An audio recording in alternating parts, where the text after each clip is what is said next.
NVIDIA once again becomes more valuable than Apple. OpenAI gets into the search game, and mathematicians answer the real problem of our age, that monkeys cannot write Shakespeare. We're going to talk about these and other tech news of the week on this episode of Today in Tech.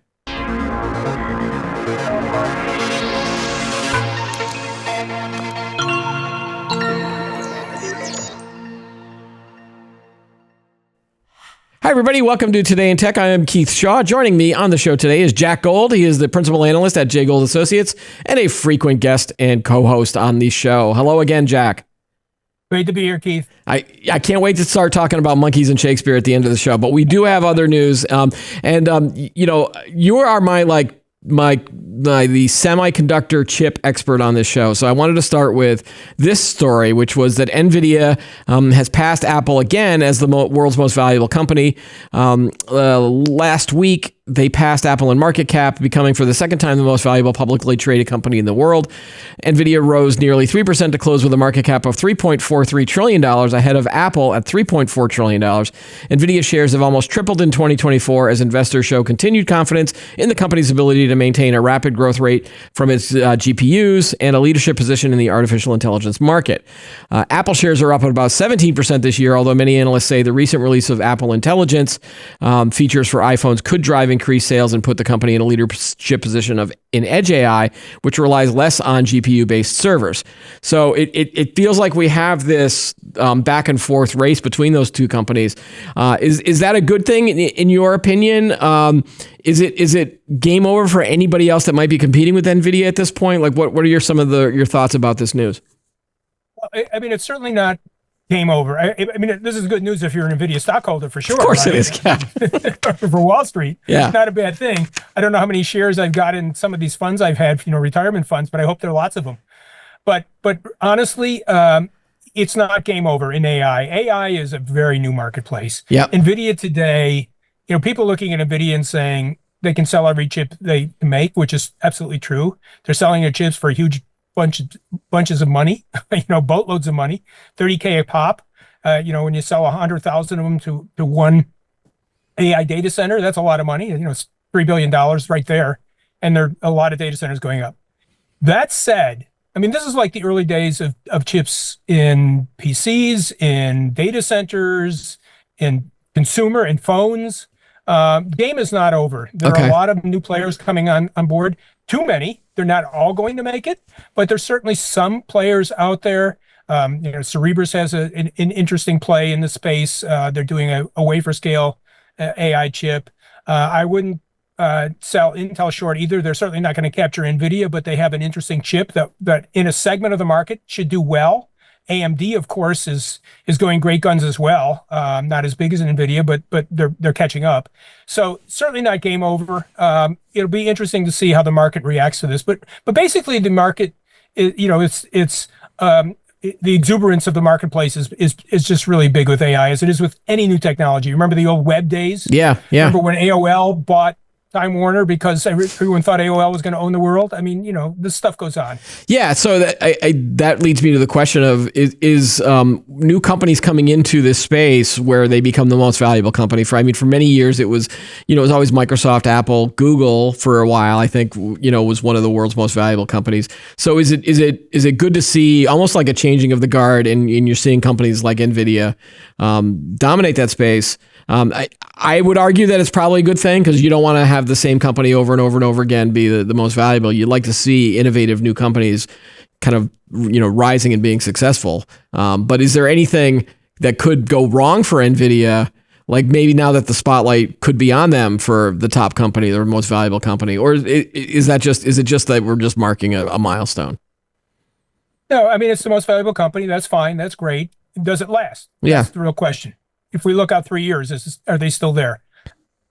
My crystal ball doesn't work that well. If it did, we'd be making a lot more money, right? Yeah, I would have bought NVIDIA when it was $5 a share, and I'd be living in the Caribbean right now or something. But it's always good to have these kinds of seesaw battles going on. It's always good for innovation to have companies, at least in the same marketplace, be able to compete, to innovate. I mean, Apple and NVIDIA really aren't in the same market. They're overlaps, of course, but they're not in the same marketplace. Right. And again, both of these companies are tech companies, so Sure. it is still showing that the most valuable companies are tech companies versus something like a Ford or a GM or something. But then people come back to me with like every company is now a tech company and that line. But they are actually making technology things for other technology things, right? Well, look, the reason their stock is as high as it is because they're basically minting money. I mean, that's the bottom line. Yeah. If you look at it. Every quarter, the revenues go up dramatically. The profits go up dramatically. So that's what's going on. The same with Apple. The reason Apple is so expensive is because they're another company that mints money with their phones, with their watches, especially with their services. Yeah. So that's the model. Other companies that mint money, the oil and gas guys, right? ExxonMobil, those guys maybe not doing as well as they used to, but when they were the most valuable companies in the world, they were because it was minting money when it had oil and gas. So, yeah. But the good news is when you have a market cap like that, there are always people looking at it and say, even if we can only get 0.1% of that, we'd be doing really well.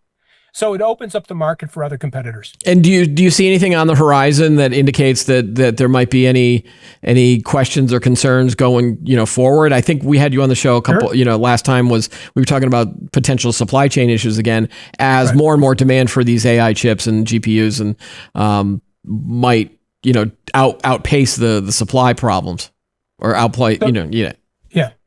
So there's a couple of problems they're on the horizon. One, of course, is, God forbid if Taiwan gets invaded and the TSMC gets shut down. That's not just NVIDIA's problem. That's everybody's problem. Right. All our industry shut down. So that's number one. Number two is that at some point, all this pre-build of AI infrastructure, of AI data centers is going to level out. It can't go on like this forever. We're in the early stages. So early stages, we always overbuy stuff, right? But that's just the way the market is, right? Look at Intel with server chips for the hyperscalers. Same thing. The third piece of that is that what is it that we're ultimately going to be doing with AI 3 or 4 or 5 years from now? It's going to move much more to an inference-based model from training. NVIDIA is really good at the high end of training, but their solutions at inference, where you need both CPU and NPU, GPU, TPU, whatever you want to call it. Yeah. Ultimately changes the market, and they're not as strong there. So there's a shift coming. Refresh my memory. What is the difference between inference and training when you're talking about AI? Yeah. So training is you're feeding this huge 100,000, 200,000, 300,000 GPU data center with tons and tons and tons of information. You're training on that information. So you're looking at I don't know, all the works of Shakespeare. We'll get there later with our monkeys, right? Good segue. And you're training against that. Once you've built that model, which is a really, really hard thing to do, now you've got the model built. All you want to do is tap information from that model, maybe with a couple of corrections or additions from your local data. And that takes a lot less processing power. Right. Okay. So would this be a good analogy? I'm just testing analogies here. So the training part is you're studying for a test and you're basically reading a lot of books in order to study for the test. But then the inference part is when you get the test, you get a question and then you give an answer. Does that? Yeah. I guess I would use a slightly different analogy. Okay. And that is with training, you're going for a PhD. You're learning how to get a PhD. Yep. Then when you get a job, you're inferencing all that information you got in your brain, hopefully, that you didn't forget. Okay. So and hopefully the AI is a lot smarter than usually, or supposed to be smarter than the humans that are being asked a lot of these questions. Yeah, supposedly. All right. Cool. I want to move on to we've got a lot of other topics to talk about. So sure. The next one I wanted to say is that Amazon CEO Andy Jassy has hinted at an agentic Alexa. I'm not a big fan of the word agentic for AI agents, basically. But everyone seems to be using that, so I guess I'll have to as well. Amazon CEO Andy Jassy has hinted at an improved agentic version of the company's Alexa assistant, one that could take actions on a user's behalf. This is a quote from him. "I think that the next generation of these assistants and generative AI applications will be better at not just answering questions and summarizing, indexing, and aggregating data, but also taking actions," he said during their Q3 2024 earnings call, and you can imagine us being pretty good at that with Alexa. Jassy added that Amazon continues to re-architect the brain of Alexa with a new set of foundation models that the company plans to reveal, quote, "in the near future." Amazon, which first announced that it would revamp Alexa with the generative AI technologies in 2023 is said to be replacing its own Alexa powering models with Anthropic's after encountering technical challenges. At one point during the Alexa redesign, the unreleased upgraded assistant reportedly struggled to turn on smart lights and took up to 6 seconds to respond to queries. The new Alexa, codenamed Remarkable Alexa internally, will reportedly cost $5 to $10 per month, offered alongside a less capable free plan. Some reports indicated that it would arrive in October, but it is basically suffering some delays. And Bloomberg has reported that the timeline slipped into 2025. Do you think we need an Alexa that can act as an AI agent at this point, or would you prefer an Alexa that actually is smart and could answer better questions? Because I feel like we haven't even gotten to that part yet. Like we should get to that part first, and then we can have it start doing stuff for us. Yeah. Or more stuff. Maybe it's just me. Yeah. I'm an old cranky guy, but I'm not sure I would trust Alexa to be an agent for me at this point. Yeah. I'd want to see a lot of use of it before. And I'm fearful that, just like with some of the other missteps that Microsoft and Google and had done with some of their search engines, looking up Nazi sites and things like that. Right. That the agentic agents will, in the initial stages, perhaps not perform as well as people would want. Now, if it's not mission critical, if it's turn on my lights at a certain time, okay. If it's 8 o'clock instead of 7 o'clock, no big deal. If it's drive my car, make sure my kids get to school. I'm extending this into robotics, but it starts becoming really problematic when you're dealing with mission critical, perhaps life-threatening situations. Right. And I don't think anyone is suggesting that these agents are going to start doing, amazing, remarkable things. I think they're going to be starting with the basics, like turn on my lights, when I get home. But you don't need an agent for that. We can do that now. Oh my God, Jack. No, we can't do this now. If you want to get a PhD in home control, coding, I used to cover a lot of this stuff, and it was a nightmare to try to build a smart home. Even with that, I can't even remember what that standard is. We did a show, Matter. Even with a lot of that Matter stuff, it was like, I just don't have the energy, I think, just to do all that stuff. Alexa does two really good things for me. Sets a timer, sets an alarm, and then plays music. And so I want it to maybe do some more things beyond that. But sometimes I just want the thing to answer a question that I have and not have to go, I don't know, here's the web. And it's the same thing with Siri and Apple. I think Apple has finally released the Siri stuff. I haven't really paid too much attention yet on that component where Siri is supposed to be smarter as well. So maybe next week I think we'll probably talk about that, because I think it came out either this week or it's about to come out in 18.2. So maybe Siri will finally be smarter as well, because I think that's the Apple Intelligence thing that everyone's waiting for, right? Yeah, but if you think about it, where is AI used a lot today? It's in software coding. Right. All of the companies doing it. Why? Because it's fairly, I was going to say simple. It's not simple to do software. That's not what I meant. But it's relatively simple to reuse software that's already been created once.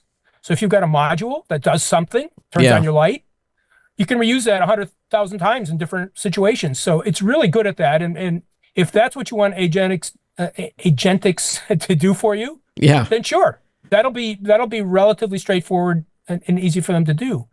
But if it's, cook my dinner, I'm not sure I would trust them to do that.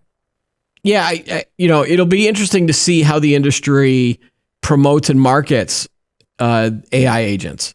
Because I think the industry itself has said, all right, we're finally ready, or we're about to get ready.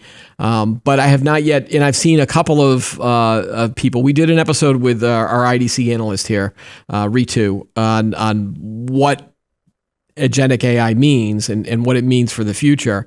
And she's given some examples about planning a trip or buying tickets for a game and, doing things that you would normally do where you'd be doing a bunch of clicks. But you could then say to the agent, hey, go and find me tickets for this game. I like sitting here.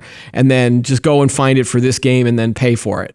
And it'll do that for you rather than making you basically search for it. And I hope it would know that, when I say the game, it means the Red Sox versus, the Yankees or whatever. And I don't end up with tickets of, And I think what I would ultimately want from an agent, and I think this is what most people are looking for, right, is a concierge.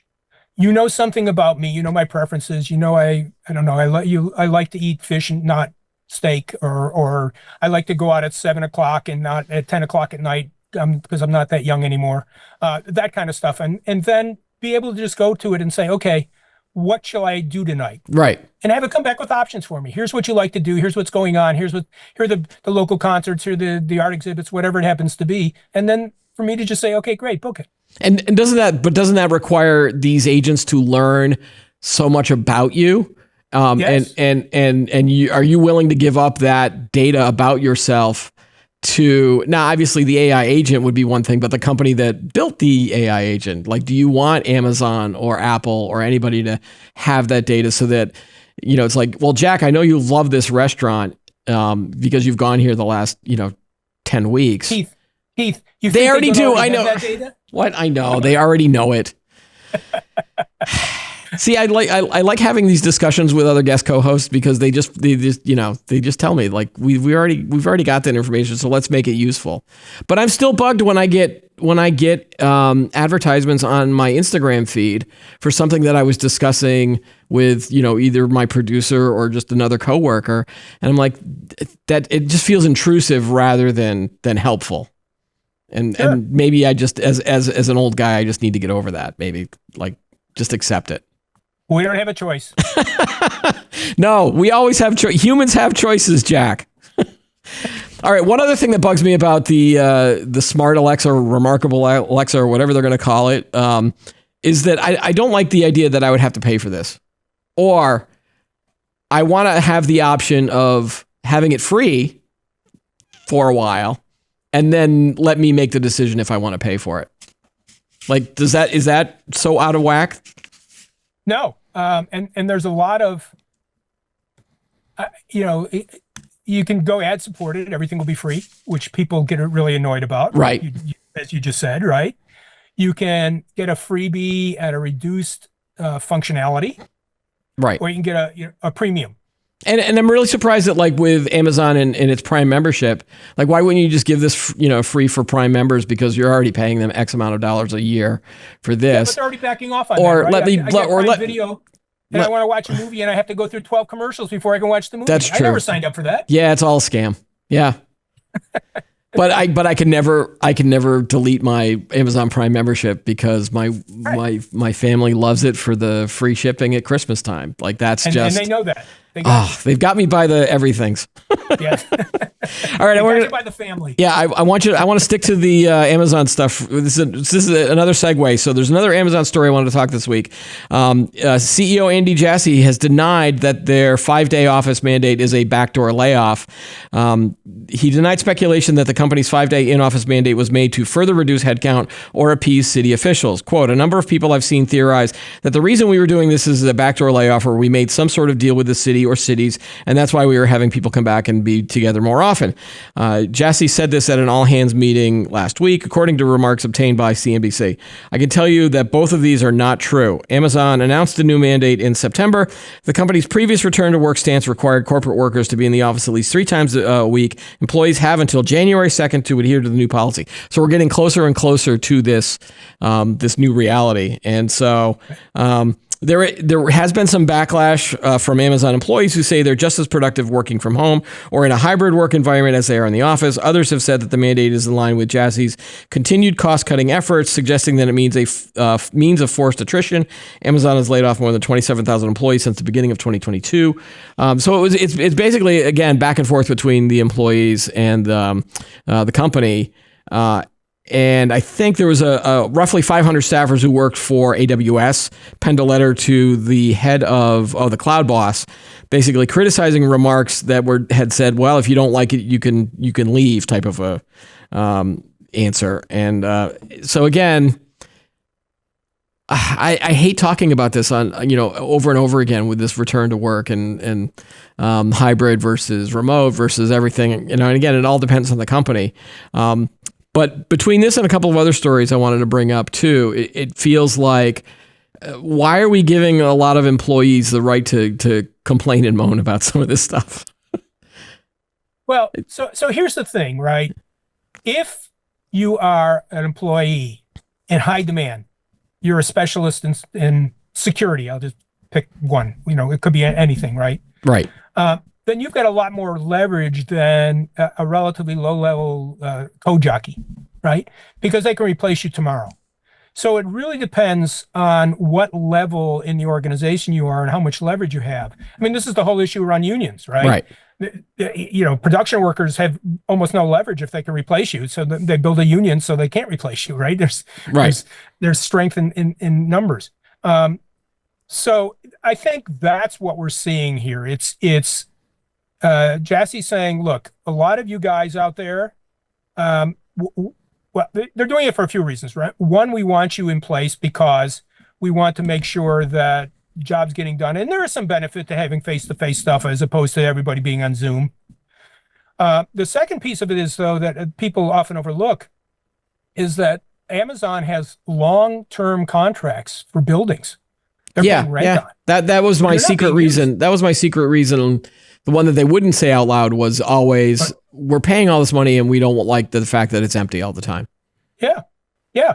And I don't blame them, right? Because it's a lot of money. Because if they let you work at home, it's costing them money as well because they're either providing you with equipment or connectivity or at least help desk support kinds of stuff. Yeah. So that's not free either. So there is a cost issue involved. I think there's something more. There's something else that's going on too, and I'm trying to nail that down too. I've talked with a couple of other guest co-hosts about this. So if you watch a few episodes back, we've brought this up before. I think maybe there's some productivity data that we're not seeing around the office versus remote. People seem to think that they're more productive if they're remote working sometimes, but then other times that there's not. So I think that there's a hidden reason that people just haven't been able to eloquate yet or enunciate. Yeah. Part of it though is it's more subtle than that. It's really hard to build a cohesive team when you're not working in the same location. Right. When I see you every day where we have coffee together or lunch or, go out for a beer after, you and me and 12 other people, that builds a team. You don't get that on Zoom where you're talking, for half an hour at a chunk. Right. Remotely. Right. And teams tend to work better. They tend to be more productive. So there is some truth to having people co-located in somewhere. In team building, and that's not a bad thing. So that's part of it as well from a productivity perspective that we're probably not. We don't get that kind of information often because it's very subtle. It's hard to really determine. Yeah, it's hard to measure, but I'm sure some of that is involved as well. And some of it, frankly, is just corporate style. I'm an exec. I run this company. This is the way it's going to be done. Right. Because I think that's the best way to do it. And so employees are you in favor of employees pushing back in the way that they're doing? Because I've got a couple of other stories I want to bring up. Maybe this will change your mind, or at least you've got another point that you want to make after these two stories. So we're going to move from Amazon to Google, and there were a couple of Google stories that peaked up over the last few weeks. One was that they have been moderating and removing employees' internal election-related conversations. This was ahead of the election. Google executives warned employees to keep political opinions and statements away from a popular internal discussion forum called MemeGen, according to correspondence viewed by CNBC. Despite the warnings, employees continued posting memes related to the election and criticizing the company's policies, about this. The most recent leadership guidance shows that the company is taking expanded action to temper internal political discussions. Google CEO Sundar Pichai said on Monday that he sent a memo reminding employees that people turn to the company's services for, quote, high quality and reliable information, including through Google Search, Google News, and YouTube. Whomever the voters entrust, let's remember the role we play at work through the products we build and its business, blah, blah, blah, blah, blah. We must maintain that. The second thing that I wanted to bring up, this happened on Halloween, where Alphabet executives, they were all wearing Halloween costumes. and then had a town hall all hands meeting. And they were facing questions from concerned employees following comments on the company's earning call that was suggesting that more cuts were coming. This is a great CNBC story, and we'll put the link in our show notes because you have to read this, because I can only imagine an all hands meeting with the executives, and this story talked about all of the costumes that these executives were wearing. So Google's chief scientist Jeff Dean wore a starfish costume to the meeting, while the CFO Anat Ashkenazi was spotting a jersey of former Indiana Pacers star Reggie Miller. CEO Sundar Pichai wore a black t-shirt that read "Error 404, costume not found," with the image of that pixelated dinosaur that Google has. It's just like, can you take anybody seriously in an all-hands meeting when they're wearing Halloween costumes? It just feels like, I don't know, the weird vibe that a lot of these tech companies used to have. Whether it was like, hey, we want you to work for Google because we've got, ping pong tables and free drinks and all this stuff. And obviously that was designed to keep the employees in the office working, 10 to 12 hours a day, so that they wouldn't go out and actually have a work-life balance. But on the other hand, like a lot of these benefits and these goofy things that would be talking, it sounds like Google's finally becoming a normal everyday corporate company. Because again, I do think you should limit the internal discussions around politics and certain topics that's none of my coworkers' business. So I don't know. Any thoughts around this? Because I think you did have something before we got on the show you wanted to talk about. Yeah. So regarding the Halloween costumes, I think it's really just a question of maturity, right? The company's maturing. Right. They're not all 20-somethings anymore, which would have been great. It was a fraternity, sorority kind of club. This really has to be run as a business. And so these guys show up in a Halloween costumes. Great. I mean, there's nothing wrong with that. They were kind of being playful, but at the end of the day, they were conducting business at that meeting, and I think that's important. So that leads me to the question: Do you think that if you were in the job market these days and you were studying technology and you wanted to work, would you want to work for a tech company these days? Because of all of like the fear of layoffs that they've all been doing. I mean, around the board, Amazon, Google, Microsoft has had layoffs. Meta, is continually doing layoffs. If you were looking for a job, would you want to go there, or would you want to maybe go for a more stable company that might?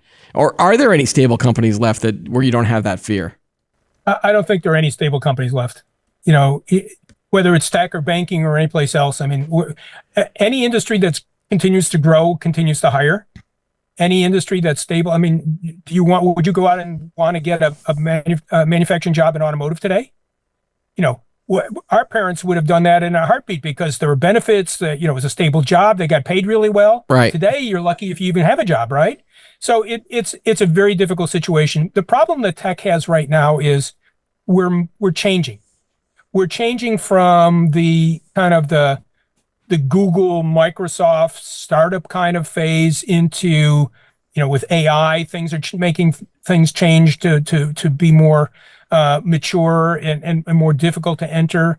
The level of training that's needed to be non-replaceable in tech these days is much higher. If you're a software engineer, you didn't necessarily have to go to college to be able to write software. A lot of people write software that have a high school education. Today, with AI, they can do that job. So it becomes a very different marketplace out there. It's much less stable. I mean, I remember when I got my first job in computing, this was a long time ago, decades ago now, but it was a growing market and they were hiring warm bodies off the street just to fill jobs, right? Yeah. And you knew you were going to be there for a while. The pay was good. The benefits were good. Less so today. So it's become a real issue. That said, it's still a glamorous job if you're working for a company like NVIDIA. Right.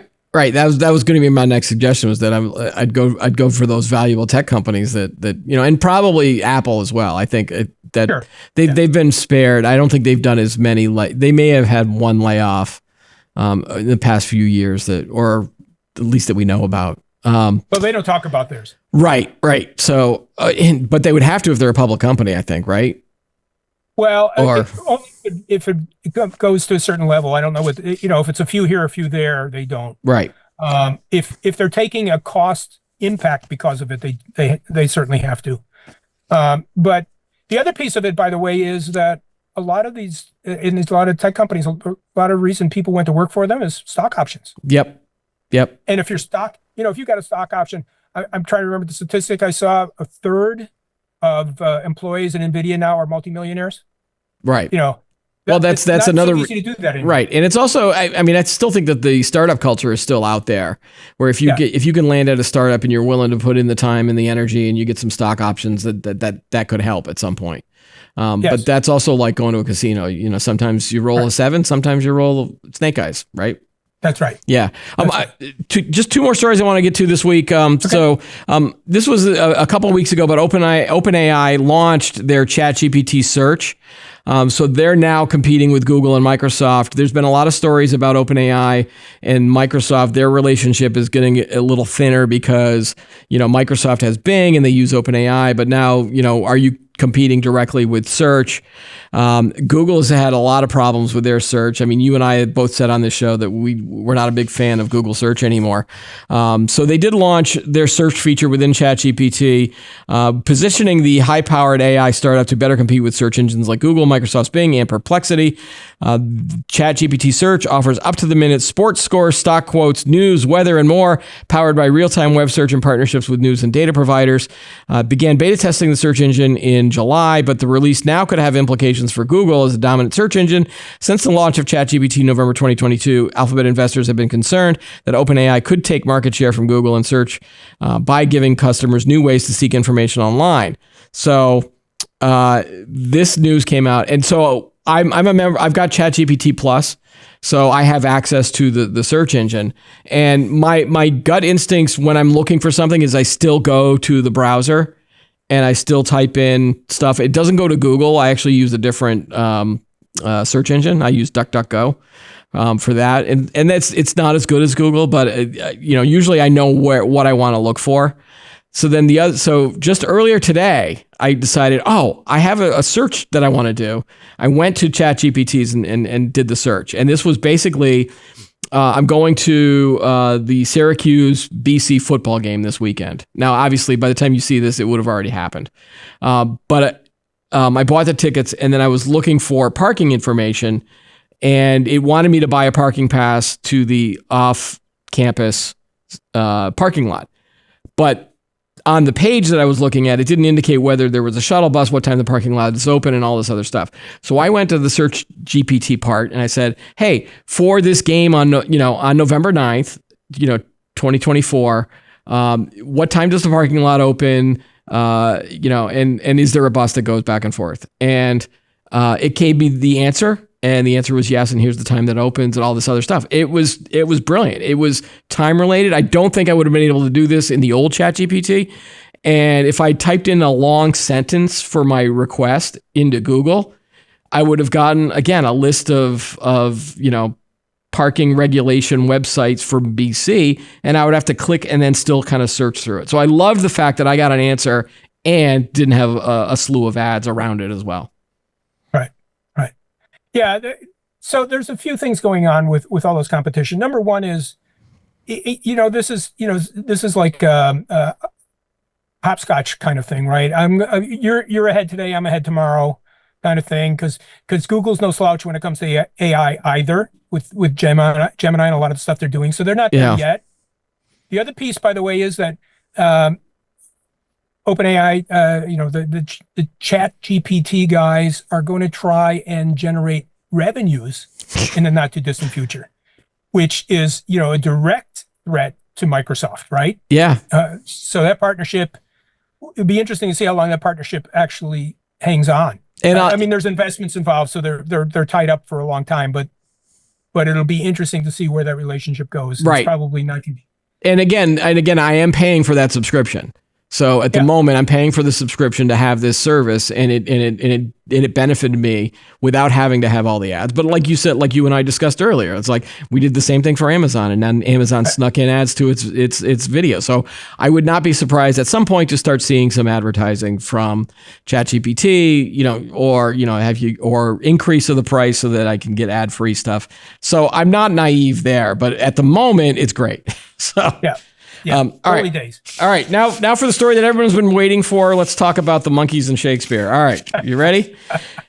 2 Australian mathematicians have called into question an old adage that if given an infinite amount of time, a monkey pressing keys on a typewriter would eventually write the complete works of William Shakespeare. Known as the, quote, infinite monkey theorem, the thought experiment has long been used to explain the principles of probability and randomness.